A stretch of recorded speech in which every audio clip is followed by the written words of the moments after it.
मैं Manoj sir, director and founder momentum physics classes.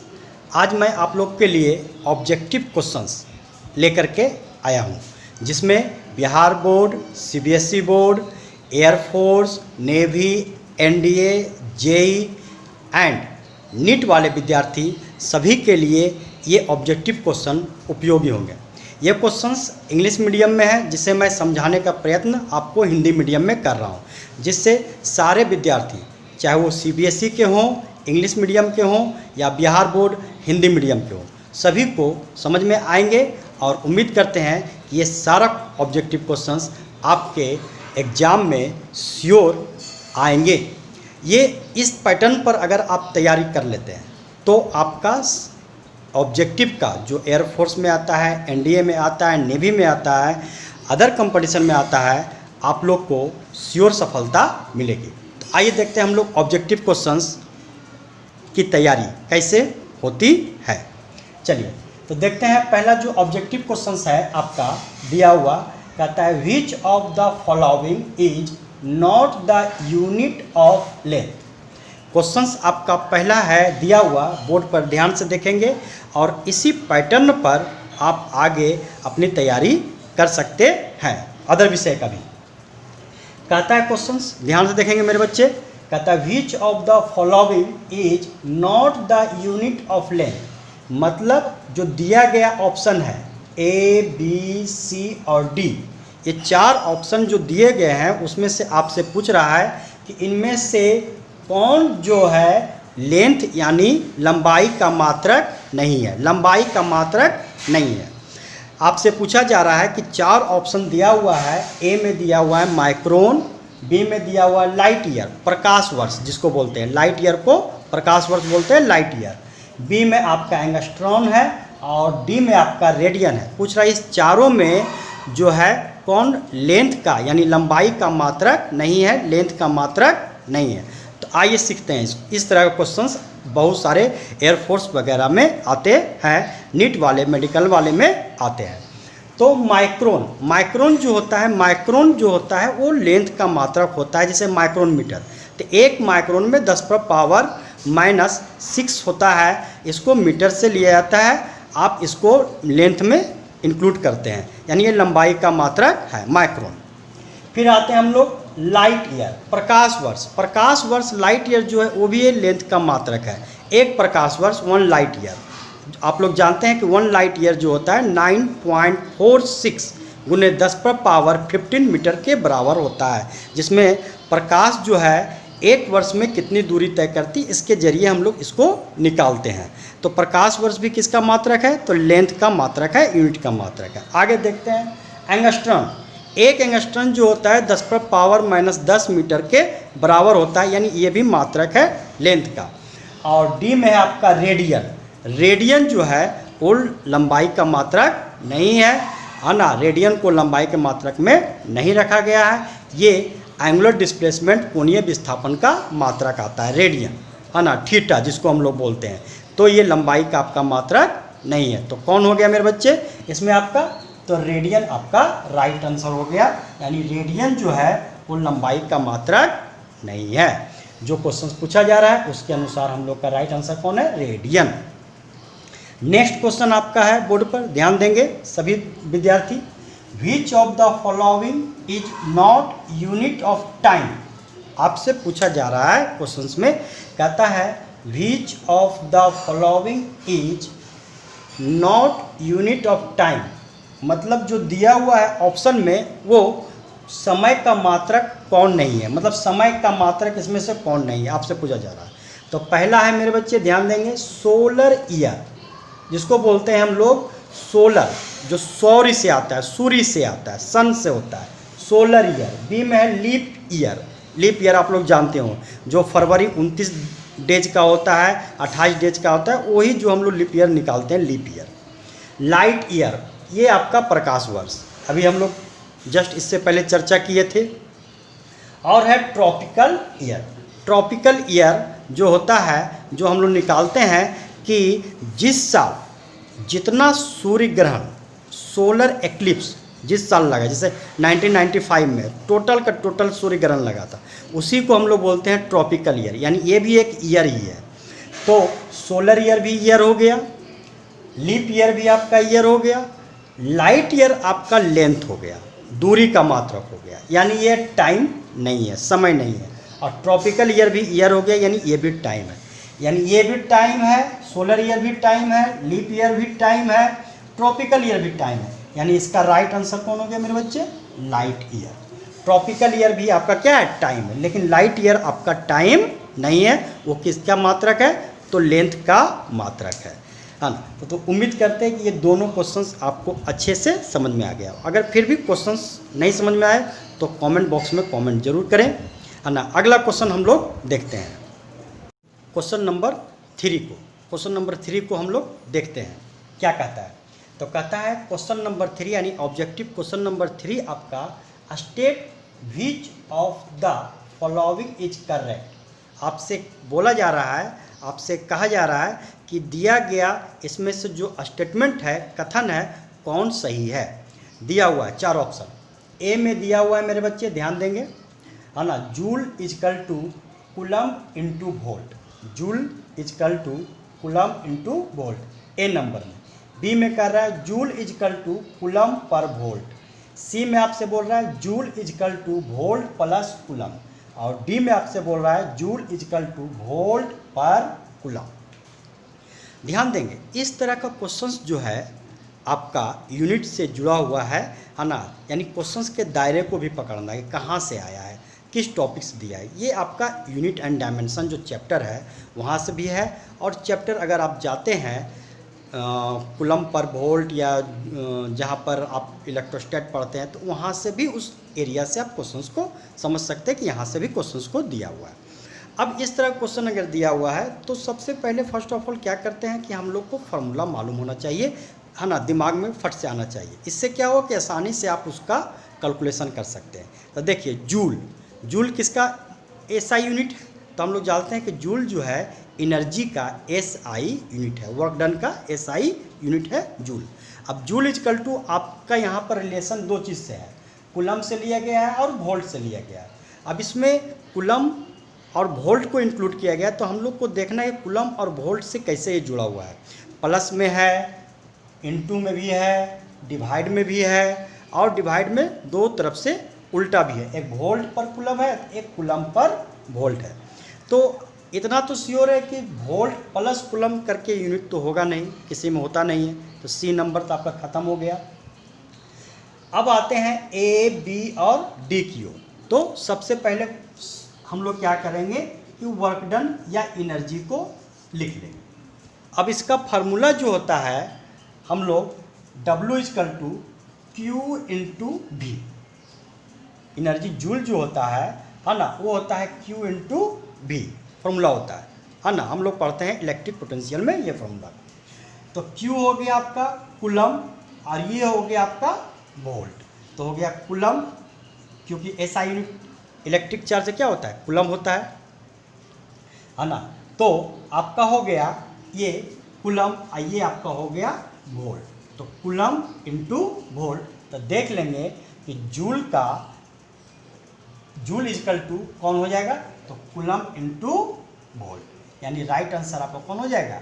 A number. Right answer कौन हो जाएगा मेरे बच्चे? तो ए नंबर आपका क्या हो जाएगा? Right answer. फॉर्मूला से W इजकल टू क्यू भी, है ना, इससे भी निकाल सकते हैं। एक कैपेसिटर में भी होता है ना, W या energy storing capacitor half CV² half QV, यहाँ से भी निकाल सकते हैं। तो हाफ संख्या का कोई मात्रक नहीं होता है, कोई यूनिट नहीं होता है। तो Q का हो गया कूलम, V का हो गया वोल्ट, कूलम इंटू वोल्ट, यानी आपका राइट आंसर क्या हो गया? Coulomb into volt. ये आपका हो गया राइट आंसर। हम लोग चलते हैं अगला क्वेश्चन, नेक्स्ट क्वेश्चंस में 4। देखिए क्वेश्चन नंबर 4 आपका क्या कहता है? कहता है क्वेश्चन नंबर 4 में farad is the unit of. Question आपका क्या बोल रहा है? फिर से सुने, farad is the unit of. Farad जो है किसका मात्रक है? फराड जो है किसका SI मात्रक है? फराड जो है किसका SI यूनिट है? किसका यूनिट है? 4 ऑप्शन आपका दिया हुआ, ऑप्शन देख करके ध्यान देंगे। जेई नीट वाले विद्यार्थी, एयरफोर्स वाले विद्यार्थी, है ना, ऑप्शन देख करके ही इस तरह क्वेश्चंस का हम लोग चयन करेंगे। ऐसे दिमाग में तो तुरंत आना चाहिए, हम लोग पढ़े भी हैं कि फराड किसका ऐसा यूनिट है, कैपेसिटेंस का। कैपेसिटर का ऐसा यूनिट क्या होता है, फराड होता है ना। तो दिमाग में आते ही हम लोग इस चीज़ को जानते हैं, फिर भी ऑप्शन को देखेंगे कि ये कैपेसिटेंस कहाँ पर है। तो ए में दिया हुआ है मेरे बच्चे सेल्फ इंडक्टेंस, स्वाप्रेरण। सेल्फ इंडक्टेंस को बोलते हैं स्वाप्रेरण, self inductance. Capacitance, B number आपका कैपेसिटेंस। तो आंसर तो आप लोग जान ही चुके हैं, कैपेसिटेंस। इसका ऐसा ही मात्रा क्या होता है, फराड, यानी इसका आंसर क्या हो जाएगा, बी। म्यूचुअल इंडक्टेंस, इसको बोलते हैं हम लोग अन्योन्य प्रेरण, म्यूचुअल इंडक्टेंस, है ना। मैग्नेट में हम लोग पढ़ते हैं इसको, इलेक्ट्रोमैग्नेटिक इंडक्शन एक चैप्टर उसमें पढ़ाया जाता है और पढ़ाते भी हैं। मनोज सर इसको खूब अच्छे से पढ़ाते हैं, काफ़ी अच्छी जानकारी देकर पढ़ाते हैं, इसलिए ध्यान सुनिएगा। और डी में है रेजिस्टेंस। रेजिस्टेंस मतलब प्रतिरोध, जिसका एसआई मात्रा क्या होता है, ओम। तो चारों को जान लेते हैं, सेल्फ इंडक्टेंस और म्यूचुअल इंडक्टेंस दोनों का एसआई यूनिट सेम होता है। इसका होता है एसआई यूनिट हेनरी। क्या होता है मेरे बच्चे, हेनरी होता है, हेनरी। दोनों का एसआई यूनिट सेम होता है, डायमेंशन सेम होता है ना। कैपेसिटेंस का आप लोग जानते हैं क्या होता है, फराड। कैपेसिटेंस से क्या होता है, फराड। और रेजिस्टेंस का आप लोग जानते हैं ओम। क्या होता है, ओम। तो राइट आंसर क्या होगा इसके अनुसार, कैपेसिटेंस। आइए हम लोग नेक्स्ट क्वेश्चन की ओर चलते हैं। देखिए ध्यान से, क्वेश्चन नंबर 5 को देखिए, डायमेंशन से जुड़ा हुआ। क्या कहता है क्वेश्चन नंबर 5, कहता है the dimension of self inductance is. आपसे पूछ रहा है कि सेल्फ इंडक्टेंस, जिसका हिंदी होता है स्वाप्रेरण, स्वाप्रेरण यानी सेल्फ इंडक्टेंस का डायमेंशन क्या होता है। बहुत बार आया हुआ है क्वेश्चंस एग्जाम में मेरे बच्चे, ध्यान देंगे। मेडिकल में भी पूछ चुका है और एयरफोर्स नेवी वगैरह में बहुत बार इसको पूछ चुका है। तो देखिए क्या कहता है, तो डायमेंशन निकालना है। तो डायमेंशन निकालने के लिए ध्यान देंगे, है ना। आप लोग को इस ऑब्जेक्टिव के माध्यम से आपको लर्न करा देते हैं कि किसी भी फिजिकल क्वांटिटी का अगर डायमेंशन निकालना हो, किसी भी फिजिकल क्वांटिटी का, उसका फार्मूला मालूम होना चाहिए। फार्मूला अगर मालूम है मेरे बच्चे, तो आप जो है आसानी से इसको निकाल सकते हैं और एक्यूरेट निकाल सकते हैं। रट करके आप याद नहीं रख सकते हैं, भूल ही जाएंगे, कोई ना कोई आपका पावर इधर से उधर हो जाएगा। तो आइए देखते हैं, ऑप्शन में आपके पास है ए नंबर में MLT-2 A-2, बी में है ML2T-1 A-2, सी में है ML2T-2 A-2 और डी में है ML2T-2 A⁻²। तो इसके लिए आपको फार्मूला, इसका बहुत सारा फार्मूला है लेकिन बहुत सिंपल फार्मूला देखिए आपको बताता हूँ, जिससे आप निकाल सकते हैं। Energy stored in self inductance, energy stored in self inductance half LI²। L को बोलते हैं सेल्फ इंडक्टेंस, एल को क्या बोलते हैं मेरे बच्चे, सेल्फ इंडक्टेंस। देखिए हमने फॉर्मूला को लिख डाला। यू हो गया आपका एनर्जी, यू क्या हो गया, एनर्जी, ऊर्जा। एल हो गया सेल्फ इंडक्टेंस, आई हो गया आपका करंट, आई क्या हो गया, करंट। आइए तो हमको एल निकालना है, तो L is equal to 2U/I²। L का डायमेंशन 2 का कोई भी डायमेंशन नहीं होता है, 2 जो नंबर है उसका डायमेंशन नहीं होता है। एनर्जी का डायमेंशन ML²T-2 और करंट है, इसका डायमेंशन A²। ऊपर कर दीजिए, आपका देखिए राइट आंसर सी, यानी हो जाएगा एल का डायमेंशन ML²T-2 A-2। तो इस तरह से, इस पैटर्न से आप अधिक से अधिक ऑब्जेक्टिव को, डायमेंशन वाले ऑब्जेक्टिव को डील कर सकते हैं, जो self inductance electromagnetic induction chapter से था। आइए हम लोग देखते हैं अगला नेक्स्ट क्वेश्चंस को। देखिए क्या कहता है, ध्यान से देखेंगे मेरे बच्चे, सभी बिहार बोर्ड, CBSE बोर्ड सभी बच्चे। कहता है which of the following quantities are scalar.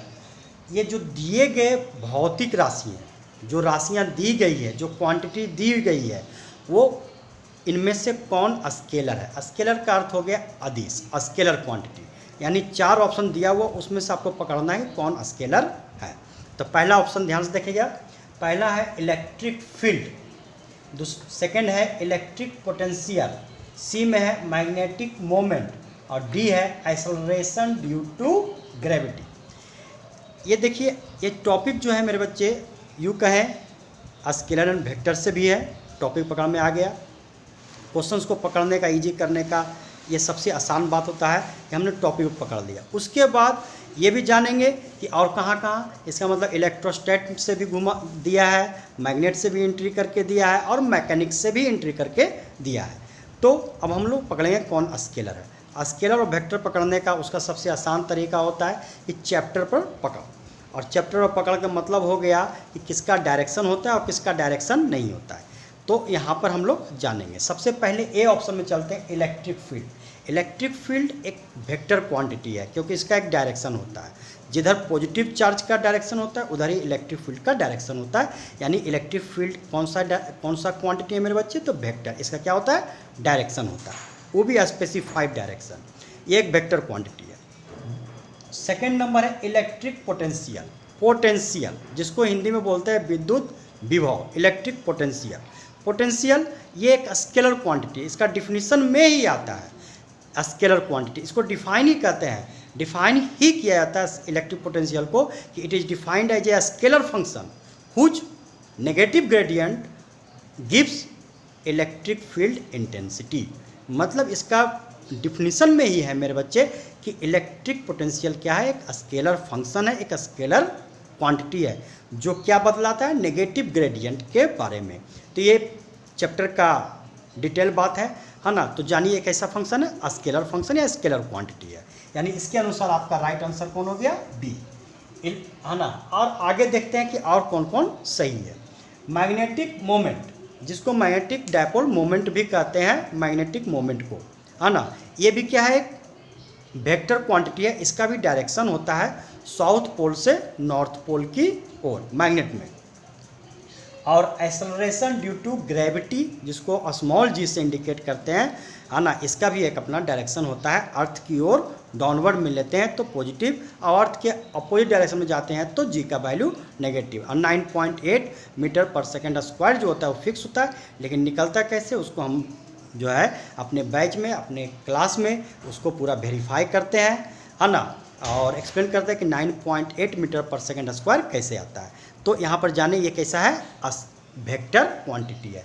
यानी कि ए नंबर वेक्टर हो गया, सी नंबर वेक्टर हो गया, डी वेक्टर हो गया।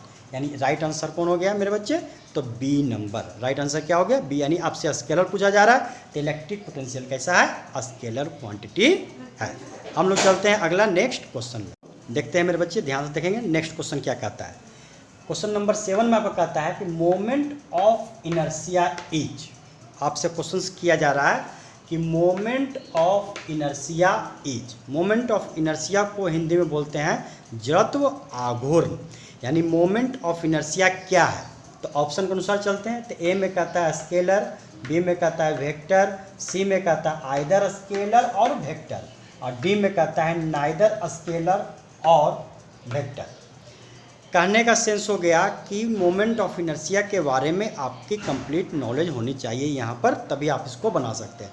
मोमेंट ऑफ इनर्शिया यानी रोटेशनल डायनामिक्स में हम लोग इसको पढ़ाई करते हैं, पढ़ाते हैं, बच्चे पढ़ते हैं, और जिनका चैप्टर बेसिक मजबूत है इसको आप तुरंत बना सकते हैं। तो एक जान लीजिए कि मोमेंट ऑफ इनर्शिया एक ऐसा फिजिकल क्वांटिटी है जो ना तो वेक्टर है और ना ही वो क्या है, स्केलर है। ये वेक्टर भी नहीं है और स्केलर भी नहीं है, तो क्या है ये, इसका एक अलग से नाम दिया गया है टेंसर। इसके अलावा अन्य और भी फिजिकल क्वांटिटी हैं, एक दो, ये बहुत ज़्यादा संख्या में नहीं है, लेकिन मोमेंट ऑफ इनर्शिया एक बेस्ट एग्जांपल है टेंसर फिजिकल क्वांटिटी का, जो ना ही वेक्टर होता है और ना ही स्केलर होता है। वेक्टर क्यों नहीं होता है मेरे बच्चे, इसलिए नहीं होता क्योंकि इसका डायरेक्शन क्लॉकवाइज में भी होता है और एंटी क्लॉकवाइज में भी होता है। यानी कि ये वेक्टर भी नहीं हुआ क्योंकि डायरेक्शन इसका क्लॉकवाइज भी हो गया और एंटी क्लॉकवाइज, और ना ही ये स्केलर होता है क्योंकि इसका एक डायरेक्शन होता है क्लॉकवाइज भी और एंटी क्लॉकवाइज। तो इस तरह से हम लोग समझ सकते हैं कि मोमेंट ऑफ इनर्शिया जो है ये क्या है, नाइदर स्केलर और नॉर वेक्टर। यानी कि इसके अनुसार आपका राइट आंसर है डी, नाइदर स्केलर और वेक्टर, आइदर नहीं होगा, स्केलर और वेक्टर दोनों हो सकता है, ऐसा नहीं होगा। और स्केलर और वेक्टर इसमें रखते ही नहीं, तो इसका एक अलग से नाम दिया गया है जिसको जान लीजिए सभी लोग, है ना। मोमेंट ऑफ इनर्शिया हम इसको पढ़ाते हैं, एक्सप्लेन भी करते हैं और एक्सप्लेन आप लोगों को करके अभी बताए भी हैं। तो ये अलग से क्या होता है, टेंसर। क्या होता है मेरे बच्चे, टेंसर। इसके अलावा और भी फिजिकल क्वांटिटी को रखा गया है टेंसर में, जैसे प्रेशर को रखा गया है ना। उसके अलावा आपका सरफेस एनर्जी को रखा गया है इसमें, ठीक है। सरफेस टेंशन को भी रखा गया है। तो कुछ फिजिकल क्वांटिटी को रखा गया है ना, जो आधुनिक मॉडर्नाइज बुक वगैरह उसको लिखते हैं। लेकिन मोमेंट ऑफ इनर्शिया जो है बहुत ही बेस्ट एग्जाम्पल है किसका, टेंसर फिजिकल क्वांटिटी का। आइए हम लोग आगे देखते हैं नेक्स्ट क्वेश्चन। नेक्स्ट क्वेश्चन हम लोग देखते हैं, नेक्स्ट क्वेश्चन क्या कहता है। आइए हम लोग देखते हैं नेक्स्ट क्वेश्चन को, अगला क्वेश्चन क्या बताता है। कहता है if N is a unit vector. Question कर रहा है कि if N is a unit vector in the direction of vector A, then option दिया हुआ है मेरे बच्चे, A N equal to vector A बटे ए का मॉड, बी में दिया हुआ है unit vector N equal to A vector A और इनटू है वेक्टर ए का मॉड, सी में ऑप्शन दिया हुआ है unit vector N equal to magnitude of vector a यानी मॉड ऑफ वेक्टर ए बटे वेक्टर ए, और डी में है unit vector N equal to vector a plus magnitude of vector a. आइए इस तरह क्वेश्चंस को कैसे हम लोग बनाते हैं। तो देखिए पहले पकड़ना है, कहाँ चल गए हम लोग, यूनिट वेक्टर में। कहाँ चल गए मेरे बच्चे, यूनिट वेक्टर में। यहाँ से भी बहुत सारा क्वेश्चंस आता है। और एक चीज़ ध्यान रखेंगे, अभी तक आपको हमने जितना भी क्वेश्चंस को बताया है, जितने भी क्वेश्चंस को आपको दिए हैं, ये सारा का सारा क्वेश्चंस किसी न किसी एग्जाम में आया हुआ है। वो नीट में है, कोई एयरफोर्स में पूछा हुआ है, कोई कोई क्वेश्चंस को तो लगातार पूछा गया है। तो इस तरह क्वेश्चंस को आप लोग इसी टाइप से तैयारी भी कर सकते हैं और मेरे सारे क्वेश्चंस को देख सकते हैं। आपको यूट्यूब के माध्यम से इस तरह क्वेश्चंस आपको लगातार मिलते भी रहेंगे। फिर भी आपको अगर अच्छा लग रहा है मेरे बच्चे, है ना, तो कमेंट बॉक्स में ज़रूर लिख करके बताएंगे। और एक चीज़ आप लोग को एक चीज़ कहना चाहूँगा यहाँ पर क्वेश्चंस के मध्य में ही, है ना, बहुत अच्छी बात है कि मैं जो है जूम ऐप पर लाइव क्लास होता हूँ। जूम ऐप एक है, जूम ऐप, है ना। देखिए इसको अंत में भी आपको बताऊँगा, जूम ऐप करके है जिसको आप गूगल प्ले से स्टोर कर सकते हैं। जूम ऐप, इस पर मैं लाइव पढ़ाता हूँ। ये इस पर पढ़ाने का फ़ायदा क्या है, इस पर पढ़ाने का फ़ायदा है कि ये एकदम क्लासरूम स्टडी होता है। इसमें बच्चे जो है डायरेक्ट वे में हमसे क्वेश्चंस को पूछते हैं। Zoom app, zoom cloud meeting करके एक ऐप आएगा, आप प्ले स्टोर में इसको आप इंस्टॉल कर सकते हैं। उसके बाद कुछ नहीं करना है, ज्वाइन ए मीटिंग में जाकर ज्वाइन करना है और मेरे दिए गए व्हाट्सअप नंबर पर व्हाट्सअप करके आप लिख करके भेजें कि सर नाम और क्लास का नाम लिख दें, 11th और 12th, आप अपना नाम और क्लास का नाम लिख दें। मैं आपको टाइम और आईडी और पासवर्ड आपको लगा कर भेज दूंगा। उस समय आप जब खोलेंगे तो हम लोग जो है एकदम लाइव हो जाएंगे। आप वहाँ से डायरेक्ट वे में क्वेश्चंस को पूछ सकते हैं। जैसे यूट्यूब के माध्यम में अभी जो हमने आपको बताया, तो आप इसमें सिर्फ देख सकते हैं, समझ सकते हैं, लेकिन क्वेश्चंस को पूछ नहीं सकते हैं। उसी तरह से अगर यूट्यूब में भी लाइव होते हैं तो भी आप जो है सिर्फ देख सकते हैं और कमेंट में जाकर के उसमें लाइव चैट कर सकते हैं, लेकिन डायरेक्ट वे में आवाज़ से आप नहीं पूछ सकते हैं। यानी आपको लिखना पड़ेगा, लिखने के लिए समस्या उत्पन्न होता है। तो डायरेक्ट वे में कैसे पूछा जाए, जिस तरह से क्लास रूम के अंदर स्टडी होती है, उस तरह से एक ऐप आता है जिसको हम लोग बोलते हैं मेरे बच्चे जूम ऐप। एकदम लाइव होता है। इसमें सिर्फ आपको कुछ नहीं करना, आईडी और पासवर्ड डाल करके आपको डालना है इसमें, और आप डायरेक्ट क्या हो जाएंगे, ऑनलाइन हो जाएंगे, लाइव हो जाएंगे। आपका भी वीडियो हम देख सकते हैं, आपको भी हम डायरेक्ट देख सकते हैं, आप भी हमको डायरेक्ट वे में देख सकते हैं। आप अपना वीडियो ऑफ कर सकते हैं और सिर्फ सुन सकते हैं, है ना। मतलब जो भी कंडीशन है वो कर सकते हैं उसमें एकदम, और डायरेक्ट आप बोलेंगे मेरे तरफ आवाज़ आएगा, उसको हम एक्सप्लेन करेंगे, बताएंगे। तो जूम ऐप जान ले, जूम ऐप पर मनोज सर पढ़ा रहे हैं, इसको पूरी तरह से फैला दे, जितना हो सके मैं आप लोग को सहयोग करूंगा। एयरफोर्स वाले को भी, एनडीए वाले को भी, नेवी वाले को भी, नीट वाले के लिए भी, जेई वाले के लिए भी, और बिहार बोर्ड और सीबीएसई बोर्ड सभी विद्यार्थियों के लिए। तो जहाँ तक हो सके मेरे बच्चे ये मैसेज जाए वहाँ तक इसको फैलाइए, सब्सक्राइब कीजिए। और यूट्यूब लाइव के लिए मेरा भी सब्सक्रिप्शन जो है उतना नहीं पहुँच पाया, मैं आप लोग को रियल बता रहा हूँ, वहाँ तक नहीं पहुँच पाया है ना। तो इसे अधिक से अधिक सब्सक्राइब करें, तो ये आपके लिए, मेरे लिए और आपके लिए, दोनों के लिए बहुत अच्छा होगा। यूट्यूब लाइव होने पर फ़ायदा ये होता है, वो एक खुला प्लेटफॉर्म हो जाता है, जिसमें कोई भी बच्चे जब चाहे एक टाइम दिया हुआ वो जुड़ गए, उसमें आइडिया पासवर्ड की ज़रूरत नहीं होती है। लेकिन zoom app is the best option सीखने के लिए, समझने के लिए, टॉक करने के लिए सर से। चलिए, मैंने आपको जानकारी दे दी। आगे आपका मैं एक नंबर दे देता हूँ, अपना व्हाट्सअप नंबर। इस व्हाट्सअप नंबर पर आप हमें अपना नेम और क्लास आप अपना लिख करके भेजें। मैं आपको टाइम और आईडी पासवर्ड ज़रूर भेज के आपको जो है लाइव क्लास दूंगा, है ना। तो देखिए मेरा नंबर क्या है, देख लीजिए, 7542801484।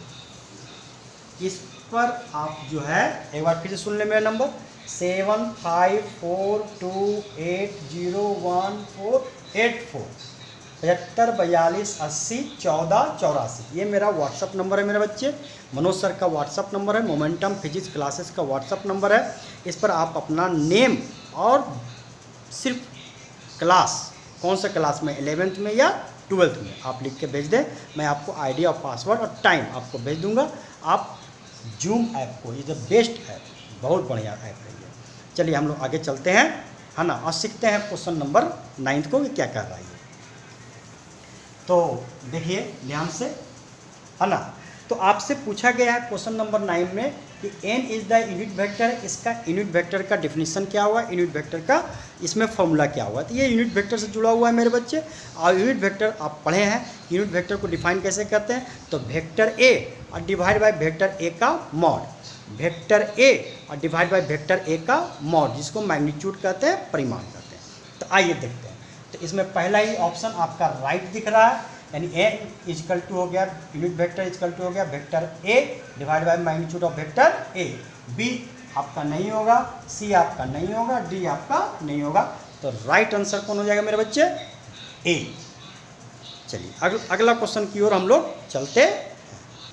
देखिए नेक्स्ट क्वेश्चन क्या है मेरे बच्चे, ध्यान से देखेंगे नेक्स्ट क्वेश्चन आपका क्या कहता है। आइए देखते हैं। तो लास्ट क्वेश्चन है आपका इसमें, है ना। बाकी नेक्स्ट वीडियो में आप लोग को आगे भी बताएंगे बहुत सारा क्वेश्चंस को। देखिए कहता है ए ट्रक ट्रेवलिंग ड्यू नॉर्थ। कोई ट्रक है वो ट्रेवल कर रहा है। क्वेश्चंस को फिर से पढ़ रहे हैं, ध्यान से देखिए। A truck travelling due north at 50 kilometre per hour turns west and travels at the same speed. What is change in velocity? What is change in velocity? Question समझिए। कोई ट्रक है, कोई मोटर बाइक है, कोई car है, वो जो है एक स्पीड से यानी 50 किलोमीटर पर आवर के स्पीड से वो किधर चल रहा है, तो आपका दिया हुआ है नॉर्थ, यानी नॉर्थ डायरेक्शन में, जिसको बोलते हैं उत्तर दिशा की ओर वो चल रहा है।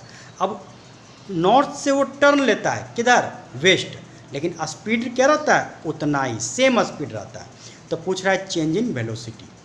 तो सबसे पहले हम इस चीज़ को देखेंगे कि चेंज इन वेलोसिटी यानी ये क्वेश्चन कहाँ से दिया गया है, तो चेंज इन वेलोसिटी से दिया गया है ना। और रिलेटिव वेलोसिटी से आपको क्वेश्चन को डाला गया है। चेंज इन वेलोसिटी भी ले सकते हैं, रिलेटिव वेलोसिटी से भी ले सकते हैं, है ना।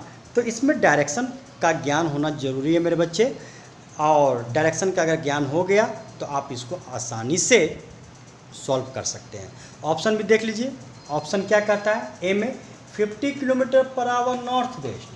देखिए डायरेक्शन भी दिया हुआ है, 50√2 kilometre north west, 50 kilometre south west, और डी में दिया हुआ है आपका नन। ये क्वेश्चन सीबीएसई यानी नीट में आया हुआ है, बहुत बार इसको पूछा हुआ है। ध्यान से समझेंगे इस तरह के क्वेश्चंस को, है ना। और जो क्वेश्चंस नीट वगैरह में आता है मेरे बच्चे, एयरफोर्स उसको श्योर डालता है। तो देखिए क्या कहता है ये, आइए हम लोग देखते हैं। तो ट्रक है, पहले वो गया नॉर्थ, कितना गया मेरे बच्चे, 50 किलोमीटर पर आवर। इसके जाने के बाद वो टर्न लेता है वेस्ट, ये हो गया वेस्ट, क्योंकि डायरेक्शन होता है यही आपका, ईस्ट हो गया, वेस्ट हो गया, नॉर्थ हो गया, साउथ हो गया। इधर चल गया, स्पीड सेम है 50 किलोमीटर पर आवर। तो आपसे पूछ रहा है चेंज इन वेलोसिटी, यही आपका हो गया change in velocity, delta we, यही चेंज इन वेलोसिटी आपको निकालना है। तो डायरेक्शन देख लीजिए क्या हो गया इसका डायरेक्शन जो हो गया है ना, इधर आप इस डायरेक्शन की ओर जा रहे हैं, तो इसका मतलब ये हो गया कि साउथ वेस्ट की ओर डायरेक्शन है। कौन डायरेक्शन है ये, साउथ वेस्ट। तो इसमें देखिए साउथ वेस्ट वाला ऑप्शन आपका सी है, लेकिन उसमें है 50 दिया हुआ। अब देख लेना कि 50 आता है क्या आता है। तो इस तरह क्वेश्चंस देखिए, इस तरह क्वेश्चंस को हम लोग जब निकालेंगे तो ये चल जाएगा वेक्टर के फॉर्म में, चूँकि वेक्टरली है तो इसको मान लीजिए V1 और इसको मान लीजिए V2, तो V1 का स्क्वायर प्लस V2 का स्क्वायर, यानी कि हम लोग इसको जो है तोड़ सकते हैं R is equal to under root a square plus b square plus 2ab cos theta पर।